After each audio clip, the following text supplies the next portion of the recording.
News nation पर आपके साथ मैं हूं राकेश पांडे। सीधे रुख करते हैं नागपुर का, जहां पर संघ मुख्यालय में इस वक्त संघ प्रमुख मोहन भागवत बोल रहे हैं। विराम के पश्चात फिर से हम खुले मैदान में, भले ही कम संख्या में एकत्र उपस्थित है, परंतु पूरी संख्या में अन्य केंद्रों पर उपस्थित है। और यह वर्ष अपनी स्वतंत्रता का 75वां वर्ष है।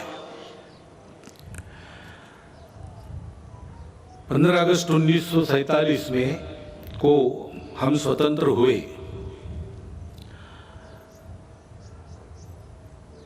स्वाधीन हो गए। स्वतंत्र बनने की प्रक्रिया का प्रारंभ उस स्वाधीनता के कारण हम कर पाए। यानी अपने देश को चलाने के सूत्र हमने अपने हाथ में उस दिन लिए। अब चलाते चलाते अपने देश को स्व के आधार पर एक तंत्र पर खड़ा करने की प्रक्रिया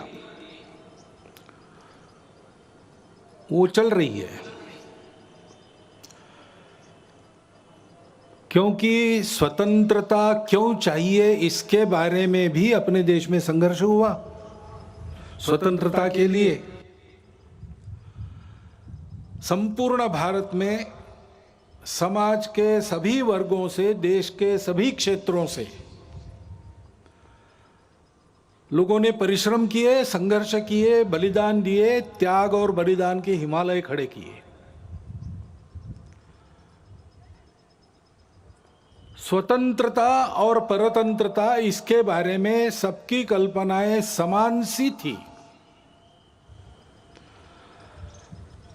यानी 1857 के पहले 1830 के दशक में दक्षिण भारत में वीर पांड्य कट्टेबोमन के नेतृत्व में जो हुआ संघर्ष ब्रिटिशों के साथ, उसकी घोषणा करते समय एक पढ़ा गया, उसको कुंडरा नाम के ग्राम में पढ़ा गया, इसलिए उसको कुंडरा डिक्लेरेशन कहते हैं। उसमें यह कहा गया कि ये जो विदेशी बाहर से आए हैं, इनका रंग सफेद है, इसलिए पूजा में कपूर और भोजन में नमक महंगा हो जाएगा अगर हमने इनको यहां राज्य करने दिया तो। और बहुत बाद में महात्मा गांधी जी ने और एक सत्याग्रह की शुरुआत मुट्ठी भर नमक उठाते हुए की। कहते हैं कि उसके कारण अंग्रेजों के विशाल साम्राज्य की बुनियाद की मिट्टी खसकी। तो इस प्रकार कुछ समान से भाव सबके मन में थे, आपस में संपर्क नहीं था तो भी। और इसलिए ऐसी कई बातें समान सी पाई जाती है उस संघर्ष में। ऐसा एक संघर्ष हुआ और उसके फलस्वरूप हम 15 अगस्त को स्वतंत्र हुए। परंतु कालांतर में स्व की कल्पना ढीली पड़ी, अस्पष्ट हुई। उसके कारण स्वतंत्र होना है, यानी क्या होना है, अपना स्व क्या है ये पता नहीं। स्व का विस्मरण तो बहुत दिनों से चल रहा था और इसलिए स्व को भूल गए तो स्वजनों को भी भूल गए और अपने आपस में ही भेद इतने बड़े हो गए, उससे हम जर्जर हो गए। एक दूसरे को बराबरी से देखने के लिए तैयार नहीं, आपस में संघर्ष, पंथ, प्रांत, जाति, भाषा, सब प्रकार के भेद, जो विविधता थी उसकी चौड़ी खाइयां बन गई हमको बांटने वाली। और इसमें स्व का भी विस्मरण, ठीक से स्मरण नहीं रहा, विस्मरण हो गया। और इसलिए जो चुनौतियां उस समय की थी उसके सामने एक स्पष्ट नीति लेकर हम खड़े नहीं हुए।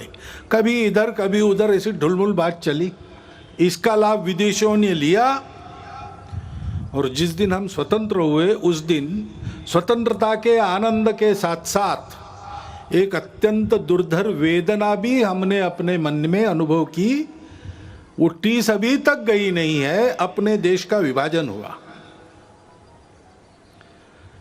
अत्यंत दुखद इतिहास है वो,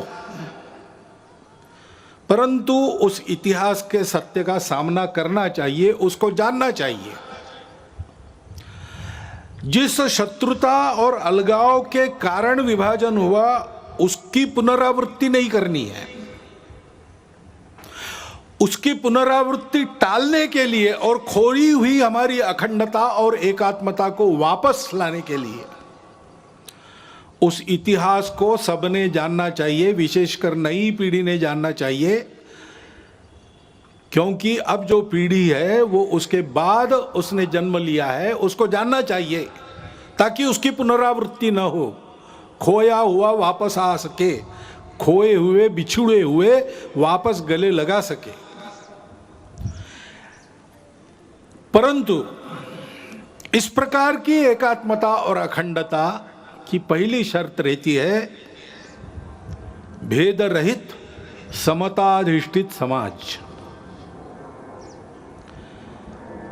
पहले हमने अपने स्व को भुला दिया, स्वजनों को भुला दिया, तो भेद जर्जर हो गए। इसलिए हजारों मील दूरी से मुट्ठी भर लोग आए, हमसे बर्बर लोग आए और हमको पादाक्रांत करते चले गए। ये बार बार हुआ, एक बार नहीं हुआ। हूण शक बर्बर यवन आपने सुना है, तब से लेकर तो ब्रिटिशों के अपने यहां पर राजा बनने तक यही इतिहास हुआ। और इसलिए मूल जो अपना स्व है उसके आधार पर अपने स्वजन, उनके प्रति आत्मीयता पूर्ण व्यवहार ये होना चाहिए, क्योंकि अपने देश में उस स्व के विस्मरण के कारण, अपनों के विस्मरण के कारण जातिगत विषमता की समस्या बहुत पुरानी है। बहुत लोगों ने उस विषमता को हटाने के लिए प्रयास किया। विषमता मूलक जो व्यवस्थाएं थी उनको निकाल दिया, समताधिष्ठित व्यवस्था लाने का प्रयास किया। लेकिन व्यवस्था तो व्यवस्था है, वो एक ढांचा है। आखिर चलाने वाला उसका उपयोग क्या करता है उस पर निर्भर है। चलाने वाले के मन में अगर समता है तो व्यवस्था समता की पोषक होती है। व्यवस्था तो बदलेगी ही, विषमता मूलक व्यवस्था टिक नहीं सकती, अप्राकृतिक है और इसलिए वो जाएगी ही। ठीक से जाए इसको देखना, इतना ही काम रहता है। लेकिन व्यवस्था बदलने के साथ साथ या उसके पहले मन बदलना चाहिए। भेद की भावना मन में रहती है, मन से वचन कर्म और वाणी में प्रकट होती है, और विचार में प्रकट होती है, व्यवस्था में प्रकट होती है। और इसलिए उस व्यवस्था के साथ साथ इस मन को बदलने का प्रयास होना चाहिए। संघ के स्वयंसेवक सब प्रकार के प्रयास करते हैं। बुद्धि से वाणी निकलती है, विचार से आदमी बोलता है, तो उस विचार में समाज के भेद बढ़ाने वाली भाषा नहीं चाहिए, समाज को जोड़ने वाली भाषा चाहिए। उतार चढ़ाव आते रहते, उल्टे सीधे प्रसंग होते रहते हैं। हर प्रसंग पर भाष्य करते समय, लोगों को राह दिखाते समय उनको आपस में जुड़ने की, प्रेम को बढ़ाने की भाषा होनी चाहिए। संवाद सकारात्मक हो। इसलिए सामाजिक समरसता मंच के माध्यम से, गतिविधि के माध्यम से संघ के स्वयंसेवक ये काम कर रहे। व्यवस्थागत व्यवहार भी बदले, इसलिए मंदिर पानी स्मशान सबका एक हो, यहां से प्रारंभ हो, इसका प्रयास भी अनेक वर्षों से स्वयंसेवक कर रहे, धीरे धीरे आगे बढ़ रहे।